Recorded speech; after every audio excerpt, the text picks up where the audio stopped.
Саламатсыздарбы? Бүгүнкү аймактык илимий практикалык конференциянын катышуучулары, кадырлуу коноктор, ардактуу окумуштуулар. Биздин илимдин, билимдин, маданияттын ордосу болгон Кыргыз-Өзбек университетине куш келиңиздер. Анда эмесе, жалпы билим берүүчү жана кесиптик мектептерде компетенттүүлүк мамилени жүзөгө ашыруунун актуалдуу көйгөйлөрү аталышындагы 9-чу Назаровдук окууга арналган илимий практикалык конференцияны ачык деп жарыялайм.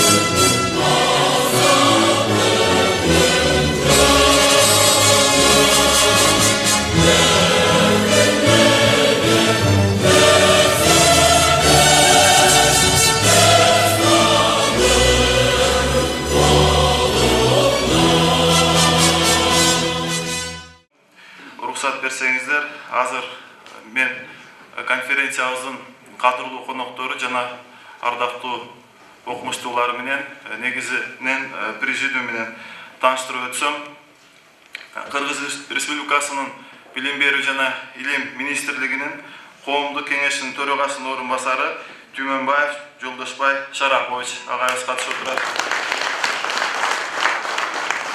Ош мамлекеттик университетинин илимий иштер боюнча проректору, техника илимдеринин доктору, профессор, бизге абдан белгилүү болгон Кинжай Бирсбек агайыбыз.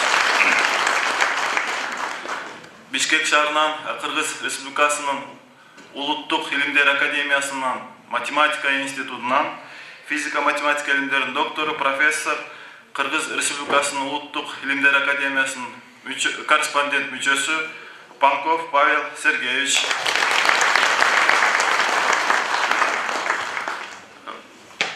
Ош мамлекеттик университетине окутуунун сапаты бөлүмүнүн башчысы, педагог илимдеринин кандидаты, профессор Алтыбаева Мейликан эжекебиз.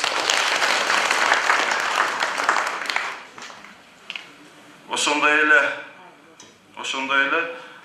Ош мамлекеттик университетине математика жана информатиканын окутуучулугу жана билим берүүнүн менеджменти кафедрасынын башчысы, педагог илимдеринин кандидаты, доцент Аттокурова Анара Жалиловна эжекебиз. Ош технологиялык университетинен математика жана статистика кафедрасынын башчысы, педагог илимдеринин кандидаты, доцент Зикирова Гулайым Абдулдаева эжекебиз. Ош гуманитардык педагогикалык институтунан информатика жана инновациялык технологиялар кафедрасынын башчысы, педагог илимдеринин кандидаты, доцент Турдубаева Кандалат Ташполотовна эжекебиз. Бир топ жамааттарды жетектеп келип, биздин бүгүнкү конференцияда активдүү катышып жатышат. Урматтуу конференциянын катышуучулары, анда уруксат берсеңиздер, кайрылуу жана куттуктоо үчүн сөз Кыргыз-Өзбек университетинин ректору, профессор Райымбаев Чаткалбай Кенейбаевичке берилет.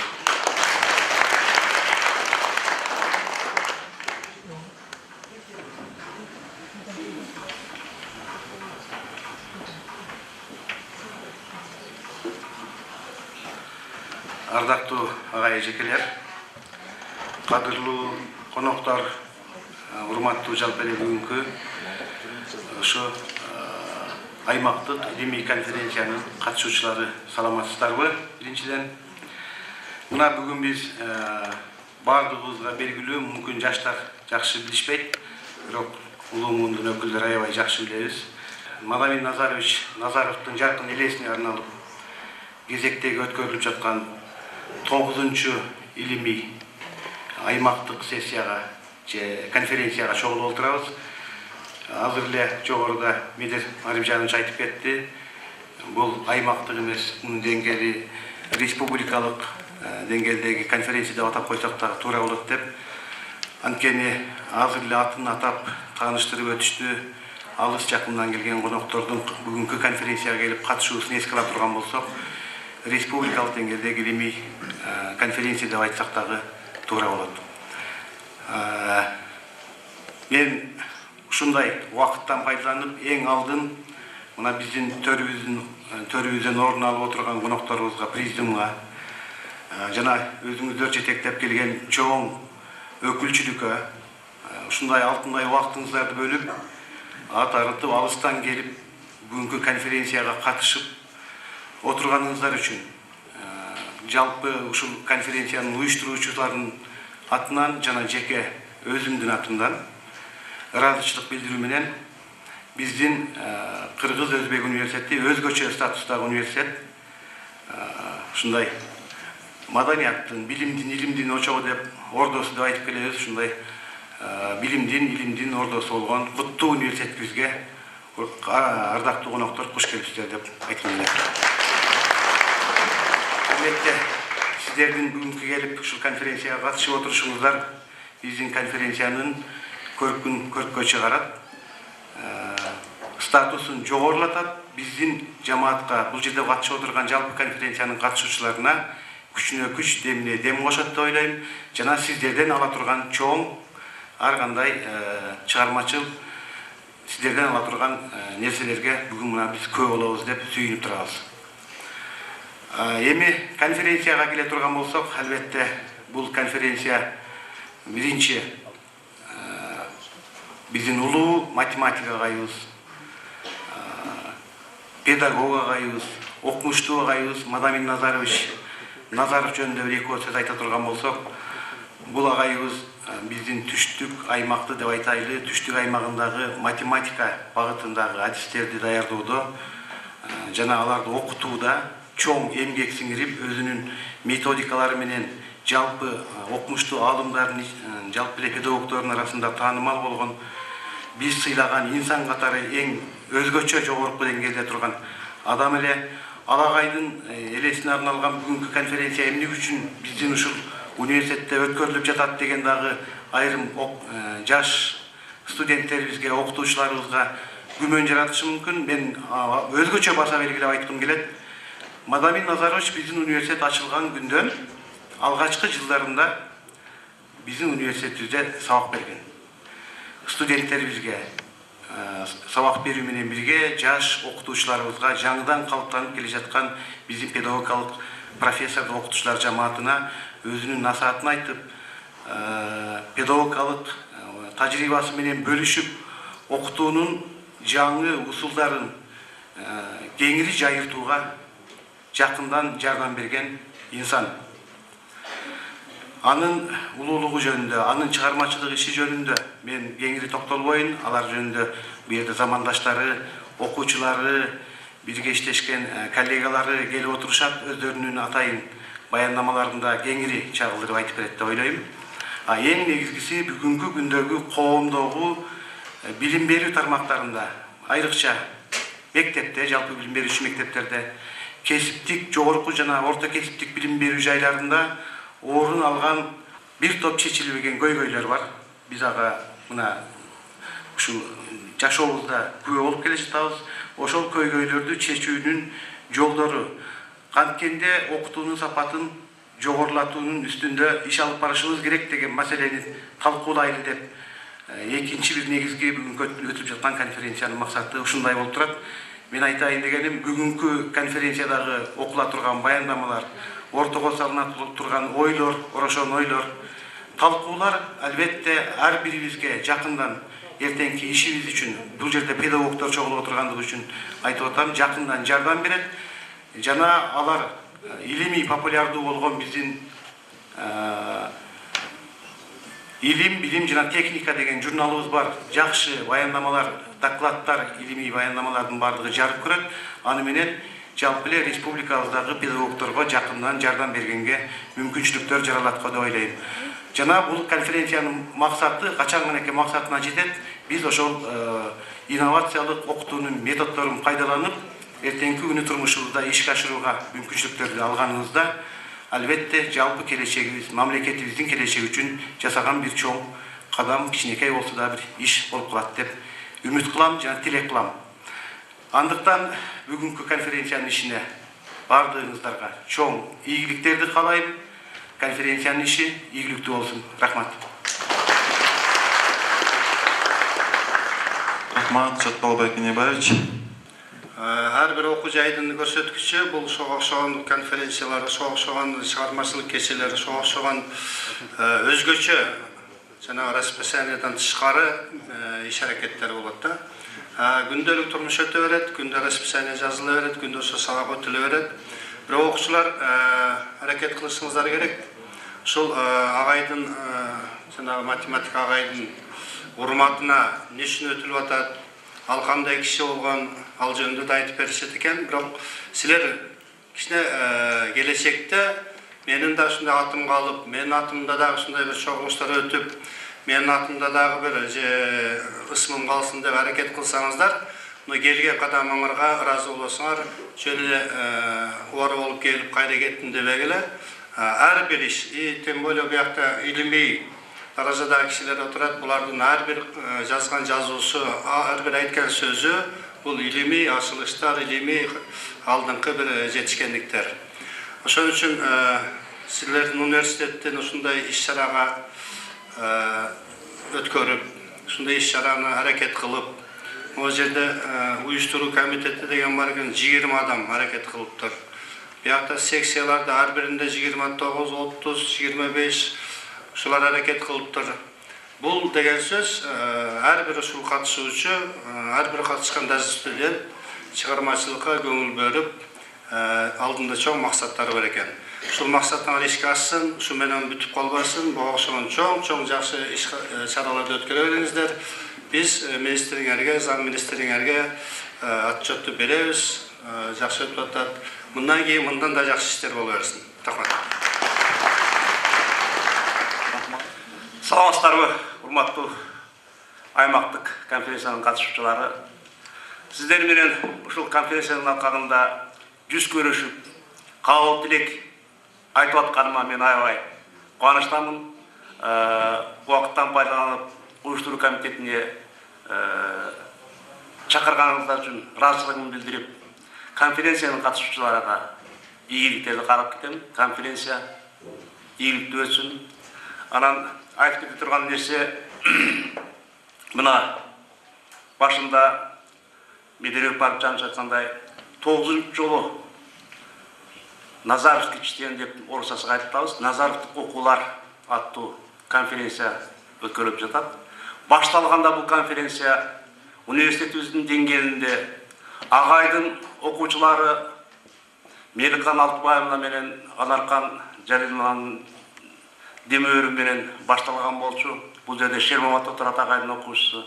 Ушул кишилердин демөөрү менен университеттин деңгээлинде башталып, азыр мынакей официалдуу түрдө аймактык деп аталганы менен республикалык деңгээлде чыгып калган конференцияга айланып турат. Бул бир жагынан сүйүндүрүүчү нерсе. Экинчи жагынан сүйүндүрүүчү нерсе, бул конференция Назаровдук окуулар Ош мамлекеттик университетинде эле болуп калбастан, мурда ОГПИде болуп эле азыр мынакей Кыргыз Өзбек университети өткөрүлгөнүгү агайдын устат катары болгонуга ушул агайдын окуучулары гана эмес, агайдын эмгеги менен таанышкан башка университеттердин окумуштуулары дагы мойнуга алып макул болгондугун билдирет. Ал үчүн дагы биз аябай ыраазыбыз. Анан дагы бир жолу ийгилик каалайм ушул конференцияга. Конференция ийгиликтүү өтсүн, өзүнүн жемишин берсин. Ушул конференцияда жазылган илимий докладдар, илимий макалалар жаракка чыксын. Анан эң негизгиси ушул илимий докладдар, илимий макалалар, өзүңүздөр билесиздер, бул алынган натыйжаларды кесиптештер менен бөлүшүүнү билдирет. Кесиптештер бардыгыңыздар ушул жанагы математикадан сабак берген агай эжекелерсиздер. Bir-biringizlerni tushunib, bir jiyintiqqa kelesizden ümittebиз.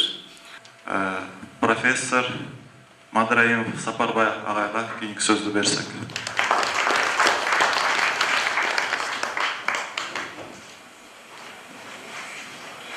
Кымбаттуу конференциянын катышуучулары, бардыгыңарды ушу назараттуу окуулар аттуу конференцияга катышууңар менен куттуктаймын. Эми Назаров агай мындай татыктуу, мындай сыйларга татыктуу инсан эле. Окуучуларындагы ошондой тарбиялап өстүрдү. Агайдын жемиши 80-жылдардан кийин Кыргыз элине кызмат кыла баштады. Агайдын жетекчилиги астында, агайдын кол алдында бардыгы иштедик. Ошолордун ичинде алгач биринчи болуп Мелихан Алтыбаевна эжеке заш тагылган. Экинчи болуп азыр Кызыл Кыяда иштеп, Андрей Сабуда жүрөт Жапаров Саттар деген заш тагылды. Үчүнчү болуп мен заш тагылдым. Мандайын ошентип уланып кетип, мына ошол жерде отурган көпчүлүктөр, ошо жогорку окуу жайларында иштеп аткан Жалалабадта, Ошто, Баткенде бүт агайдын окуучулары талыкпай кызмат кылып келүүдө. Эми агай жөнүндө пленардагы, немеде дагы, сессияда дагы көп сөздөр айтылар. Мен эми ушул бүгүнкү конференцияны уюштургандарга, уюштурган ушу социалдык университеттин жетекчилигине, ушулардын математиктерине чоң ыраазычылык билдирип коюуга уруксат этиңиздер. Эми могу жерде бүт жаштар отурат, эми силерге айтарым, ушул жерде бүгүн биринчи конференция болуп, ушунда биринчи макалаларыңар жайылып, жарыяланып калса, ошол да жаштар үчүн жакшы импульс болот да, жаштар үчүн жакшы өбөлгү болуп, жаштар үчүн жакшы нерселердин башталышы болот. Силерге ошол жерде отурган жаштар, илим кылам дегендер, ошол нерсени кийин үзбөстөн улантып кетүүңүздөрдү каалайт элем. Анан эми конференциянын катышуучулары бүгүн ушул аталган темадагы көйгөйлүү маселелер жөнүндө жакшынакай ой бөлүшөт деп ойлоймун. Бардыгыңарга ушу конференция ийгиликтерди алып келсин, иштериңер ийгиликтүү болсун. Рахмат, Сапарбек Матраимович. 9-чу Назаровдук окуулар конференциясынын коноктору, жалпы катышуучулар, сиздерди жеке өзүмдүн жана биздин кафедранын атынан ушул бүгүнкү илим байрамыңыздар менен куттуктаймын. Сиздердин жалпы эле ушул кафедранын ишине ийгилик, үй бүлөңүздөргө дайыма бакубатчылык, чың ден соолук каалаймын. Урматтуу ушул 9-чу Назаровдук окууларга катышкан илимий конференциянын катышуучулары, бүгүнкү ушул конференциянын ачылышы менен сиздерди куттуктайм. 8-чи Назаровдук окуулар конференциясын биз былтыр Ошту өткөзгөн. Ушул илимий конференциянын өмүрү узун болсун. Бул илимий конференцияны уюштуруп аткан Кыргыз Өзбек университетинин жамаатына чоң ыраазычылык билдиребиз. Биз Назаров агайдын окуучуларынан болобуз. Баарыңыздарга ишиңиздерге ийгилик. Дайыма ушул конференция өмүрү узун болуп, дайыма улана берсин. Сиздердин баарыңарды куттуктайм.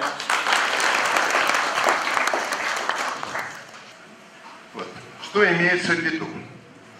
То есть измерение передвижения между несколькими точками не длиной, а временем, поскольку это действительно более важно бывает, чем непосредственная длина. Что для этого потребовалось? Итак, в разном расписании. Поэтому вводится понятие маршрут. Оно состоит из двух, собственно, частей. Это время маршрута и функция, которая этот отрезок временной преобразует в само пространство. И там это образуется траектория маршрута. Дальше аксиомы, естественно, для этого понятия маршрута. Первое и самое главное, что нельзя пройти этот путь за любую, как называется по-разному, соединение, транзитивность или конкатенация, но маршрута можно соединить только. Вот надо так сказать, если получил топологию. В топологии было раньше взято. Саламатсыздарбы? Урматтуу 9-чу Назаровдук окууга арналган аймақтық илимий практикалық конференцияның қатысушылары, Назаровтық оқу жөн эле уюштурулган эмес экендиги азыр белгилүү болуп отурат. Анткени мугалим өмөлү тарак дегендей, Назаров Мадамин агайдын мөмөлөрү бышып жетилип, азыр үзүрү көрүлүп аткан мезгил. Эми Мадамин Назаров жөнүндө анын өмүр жолу, иш тажрыйбасы жөнүндө маалыматтарды биз чакырууга жазганбыз, колуңуздарда турат. Ошол жерден окуп алсаңыздар болот. Мен негизинен анын илим багытында педагог математиктерди даярдоого анын эмгектерине токтолмокчумун. Назаров Мадамин Назарович 1964 жылдан баштап Ош мамлекеттик педагогикалык институтунун азыркы Ошму жогорку математика кафедрасынын ага окутуучусу болуп ишин баштаган. 1965 жылдан элементардык математика жана аны окутуунун методикасы кафедрасынын башчысы болуп эмгектенген. Мадамин Назаров жогоруда аталган институтта 1965 жылдан 1982 жылга чейин 17 жыл бою бир кафедраны, математиканы окутуунун методикасы кафедрасын жетектеп, анын окуу методикалык, тарбиялык, илимий иштерин уюштурууга, материалдык базасын чыңдоого, мектеп түйүндөгү кабинеттерди түзүүгө, кафедранын мүчөлөрүнүн илимий методикалык деңгээлин көтөрүүгө зор күч жумшап келген. Назаров агайдан математиканы окутуунун методикасы сабагы боюнча окуган студенттер мектепке практикага барганда усулдук жактан эч кыйналбай сабакка түшкөн. Жана мектепке барып математика мугалими болуп иштеп кетишинде да чоң өбөлгөлөрдү түзгөн. Азыркы тил менен айтканда, Мадамин Назаров агай бул предмет боюнча болочок математика мугалимдеринин кесиптик компетенцияларын эчак эле калыптандырып жүргөн экен. Ал эми НОШКИЭМ деген сабак, научные основы школьного курса математики. Бизче мектептин математика курсунун илимий негиздеринен ал киши лекция окуган. Анын лекциясы жаш педагог математиктерди илимий изилдөө иштерине кызыктырып, илимге багыт берүүчү чоң сабак болуп келген.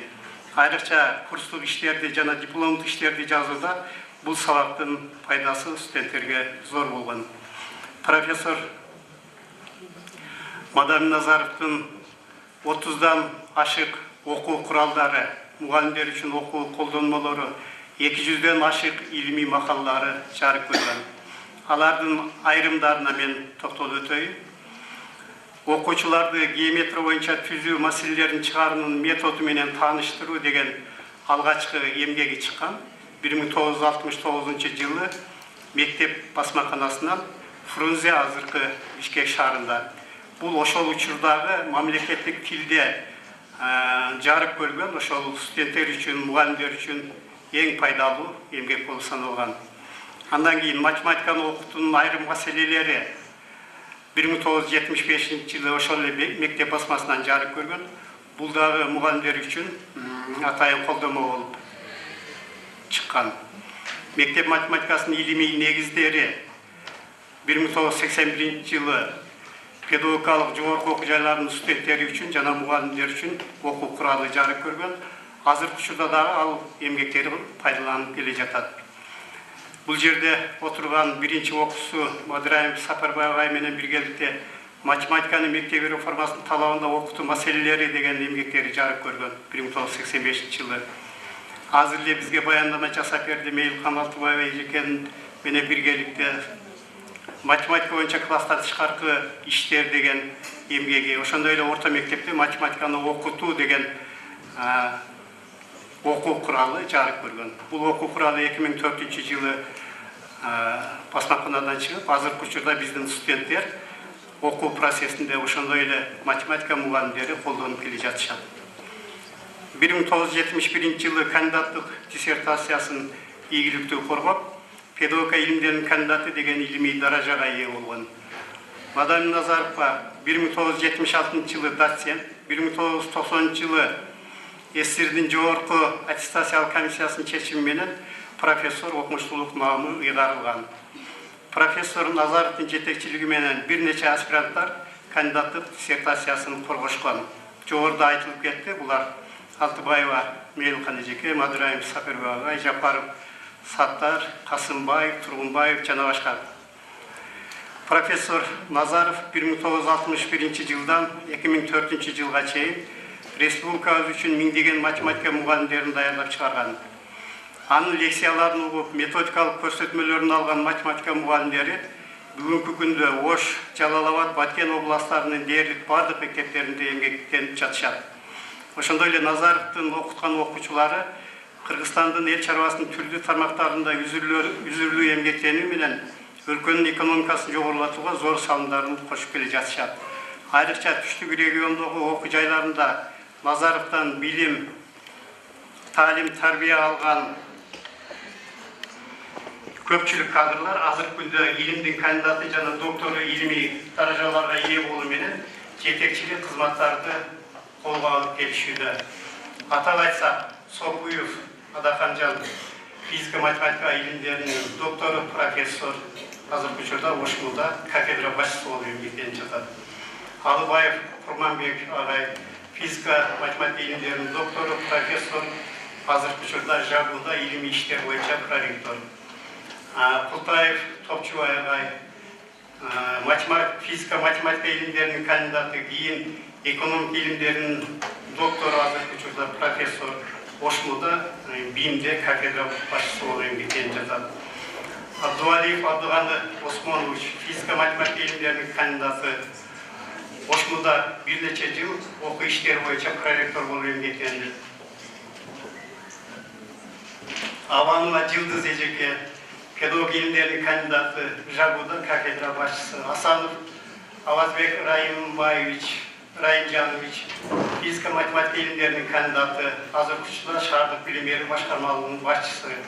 Ташбаев Азбек агай Оштуда эмгектенип жатат. Бул жерде отургандардын азыр баяндамаларын, куттуктоо сөздөрүн уктуңуздар. Мадыраев агай, Турдубаева эжеке бул жерде кандидат, ОГУКде эмгектенип жатат. Атокурова Анара эжеке, ошондой эле Бөрүбаев Таштан агай, Омошов, Төлөгөн агайлар, булар Жалал-Абад эмгектенип жатышат. Мындайларды санай берсек аябай эле көп. Ушундай татыктуу окуучулар менен биз сыймылдансак болот. Ал эми биздин университетте дагы Назаров агайдын бир топ окуучулары азыркы учурда эмгектенип, жаштарды тарбиялоого өздөрүнүн салымдарын кошуп келе жатышат. Алар слайдтан дагы көрсөңүздөр болот. Азыр бизде эмгектенип жаткан Назаровдун окуучулары бул Исаков, Топчубай Егешевич, Зулпукаров, Алтынбек агай физика математика илимдеринин кандидаты, азыркы учурда Ош биздин окуу департаменти. Жеентаева Жумагүл эжеке бизде кафедра башчы. Абдуллаева Чолпон эжеке социалдык колледжде. Жораев Адахам агай физика математика илимдеринин кандидаты, жакында докторлугун заштабылган атат.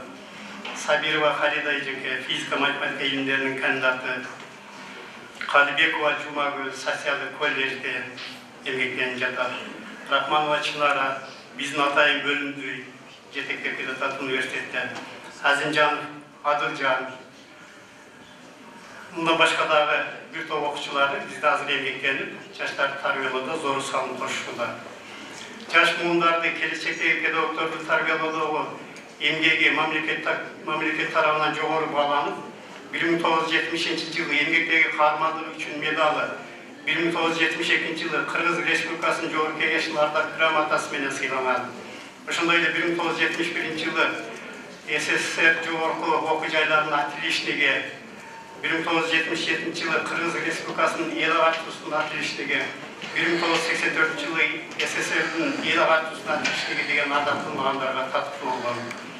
Окумуштуу профессор Мадамин Назаровичтин үзүрүлүү эмгегинин натыйжасында анын илимди колго алган окуучуларынын айрыкча бир иштешкен кийин кесиптеши биринчи окуучусу Меликам Алтыбаеванын, анан Жалилованын демилгелери менен Ошмунун математиканы окутуунун усулу кафедрасынын базасында Назаровдун мектеби уюшулуп, анын илимий методикалык иштерин ыраттуу улантып келишүүдө. Бул демилгени Ошмунун ректораты ар тараптан колдоп келе жаткандыгы белгилүү. Бул иш-чараларга, бул демилгелерге Мадам Назаровичтин үй бүлөсү дагы Анын кыздары дагы көңүл бөлүшүп жакындан жардам берип жатышат. Бүгүнкү болуп жаткан 9-чу жолку Назаровдук окууну биздин университетке тийген кезектеги эстафета десек жаңылышпайбыз. Жана бул жакшы жөрөлгөнү биздин университет дагы дайыма колдойт. Бул жөрөлгө дайыма уланат деген ойдобуз. Анда эмесе 9-чу Назаровдук окууга жол каалайбыз. Көңүл бурганыңыздарга чоң рахмат.